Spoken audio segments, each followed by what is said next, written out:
instalaciones avanzadas. Vendajes. Los objetivos generales son identificar los tipos de vendaje, identificar las complicaciones de los vendajes y comprender los diferentes sistemas de capas existentes en la terapia compresiva. Los contenidos van a ser la clasificación de los vendajes, la técnica de aplicación de vendaje y el sistema de capas de vendaje. Los vendajes se definen como todo material en rollo o tiras de fibra natural, sintética o mezcla de ambas, que constituyen una tela blanda y flexible que se puede fijar alrededor de una zona lesionada del cuerpo, pero con distintos propósitos clínicos. Dentro de los propósitos clínicos tenemos proteger, inmovilizar, fijar apósitos y férulas para evitar desplazamiento, comprimir, fijar elementos de tracción, moldear, especialmente muñones de amputación, favorecer el retorno a la circulación venosa de las extremidades inferiores, mantener posiciones fisiológicas, evitando así secuelas funcionales, facilitar el soporte y sostén de articulaciones y otras zonas. Como indicadores de complicaciones por compresión excesiva de un vendaje, podemos observar palidez, eritema, cianosis, edema, frialdad de los tejidos, parestesia, alteraciones de la sensibilidad, dolor, salida de fluidos por el drenaje o un olor anormal. Los vendajes se van a clasificar según su finalidad mecánica. Tenemos los protectores, que son los que sostienen el apósito sobre una lesión para aislar y prevenir nuevos traumatismos. Pueden ser compresivos, que presionan la zona lesionada y se realizan con vendaje de tejido elástico. Como ejemplo, tenemos hemorragia o varices.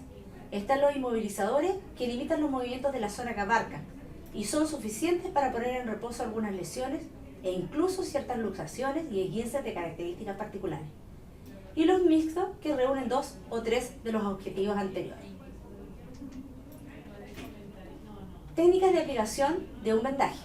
Tenemos la vuelta circular, que se usa para vendar una parte cilíndrica del cuerpo, para aumentar o mantener en su sitio un apósito o para fijar el extremo inicial o distal de un vendaje.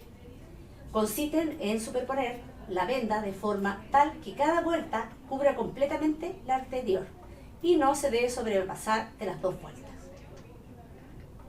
Aquí tenemos un ejemplo de vendaje circular. Tenemos el vendaje con una vuelta en espiral, que se utiliza generalmente también en las extremidades, y la venda cubre 2/3 de la vuelta anterior y se sitúa algo oblicua al eje de la extremidad.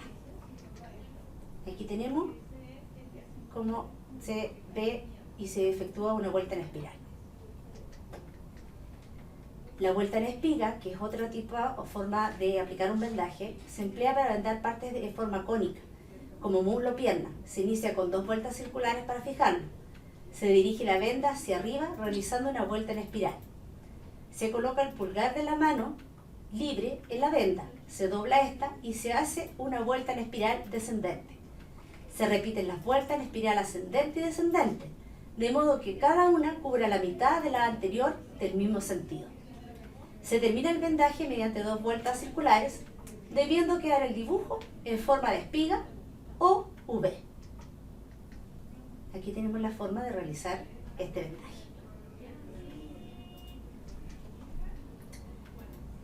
La técnica de aplicación de vendaje vuelta en 8 se utiliza para vendar zonas de articulaciones móviles como las rodillas, los tobillos, la muñeca o el codo.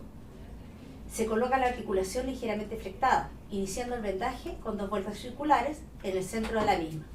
Se dirige la venda de forma alternada hacia arriba y abajo de la articulación, describiendo una forma de 8.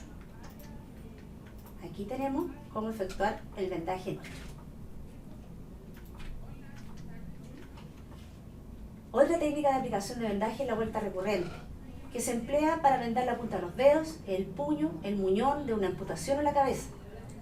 Inicialmente se fija el vendaje con vueltas circulares, que son 2 en el límite proximal de la zona vendal. Se lleva el rollo de venda en dirección perpendicular a las vueltas circulares, pasando por el extremo distal y llegando a la parte posterior, haciendo un doblez y volviendo hacia la parte frontal. Aquí tenemos un ejemplo y vemos cómo están haciendo un vendaje con una vuelta recurrente. Hay vendajes también que se utilizan en zonas especiales. Podemos hablar del cuello, que debemos inmovilizar el cuello con extensión con una almohadilla en forma circular y fijar el vendaje hacia el tórax. La axila hay que cubrir con apósito, dejando el brazo en abducción de 90 grados en relación al tórax, con inclinación anterior de 10 a 20 grados. Y el codo, cuando la zona comprometida se sitúa en la cara anterior del codo, la extremidad superior debe quedar en extensión. Si la lesión corresponde al pliegue posterior del codo, se debe vendar en flexión leve, de manera que el brazo quede en 40 grados en relación al antebrazo, particularmente en el caso de quemaduras. Aquí tenemos los ejemplos de un vendaje de cuello, vendaje de axila y un vendaje de codo. Otras zonas especiales son el hueco popliteo, que debe quedar en extensión, la mano, que cuando existe compromiso de los dedos debe vendarse de forma individual y con separación de los espacios interdigitales. Luego hay que vendar con pulgar en abducción y leve oposición. Si la lesión compromete la cara dorsal de la mano, especialmente las quemaduras, hay que dejar la articulación en flexión leve, con el pulgar en oposición, colocando un rollo de muertopren posicionando su cara palmar. Si la lesión compromete la cara palmar de la mano, hay que dejarla en extensión. Y en el caso del pie, se debe vendar con los mismos cuidados de la mano. Cuando la lesión está en el tobillo o en el pliegue anterior de este, debe dejarse en extensión, cuidando de no provocar el pie equino. Aquí tenemos ejemplos de vendaje del hueco popliteo, vendaje de la mano y vendaje del pie. El sistema de capas es otro tipo de aplicación de vendaje que va a combinar vamos a ver primero el sistema de 3 capas, que combina una compresión y absorción, consta de una capa de algodón para acolchar, una capa elástica y una venda cohesiva. El sistema de 2 capas está formado por 2 rayos de venda que no contienen látex. La capa más interna es de adaptación y queda en contacto con la pierna, y consiste en una lámina de espuma de poliuretano y una venda de cohesión. La capa externa de compresión es una venda de cohesión diseñada para proporcionar niveles de presión graduales. El sistema de una capa consta de una venda de alta compresión de algodón viscoso, de nylon y lycra, con una anilla central que es amarilla y 2 indicadores rectangulares de extensión para extremidades de diferentes tamaños. El sistema de compresión tradicional, que es usado generalmente en el sistema público, consiste en una venda elástica de algodón que se aplica sobre la piel o un apósito y que ejerce una compresión arbitraria y temporal en el segmento dependiendo de la capacidad de conocimientos del operador.